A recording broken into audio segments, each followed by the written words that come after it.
So let me show you the steer-by-wire system that we've got in this car. We've been using this all year. It was the system we used earlier in the year when we stuck it on pole at Red Bull Ring, the first ever pole for a steer-by-wire car. So steer-by-wire means there is no physical connection all the way from the steering wheel down to the front wheels, where they usually is in a mechanical system car. So we've got the steering wheel here, as usual, and then behind that is this big force feedback motor that you can see here. And then behind, there is nothing else to the steering column. So I can put my hand there, and all there is this cable down to a motor, which is further under here, probably tricky to see. So the motor down here, and then down into the usual steering column on the car. And then the steering rack of the car is the same.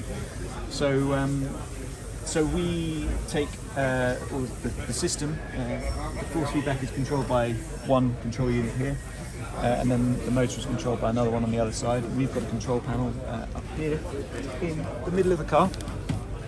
There's not a great deal we can kind of do on there, but it's to set up the system and calibrate it. So input from the road wheels is translated through force feedback back to the driver. So we get all the feeling that, or pretty much all the feeling that you would in a mechanical steered car through this motor, and it gives really good feedback.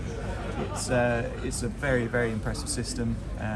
In fact, I think when the car is really behaving well, not too much understeer, not too much oversteer, you wouldn't know it's a steer-by-wire car. It's the feeling is spot on to a mechanical steered car. So yeah, that's it. That's the Schaeffler-Paravan steer-by-wire system that we use on this McLaren GT4.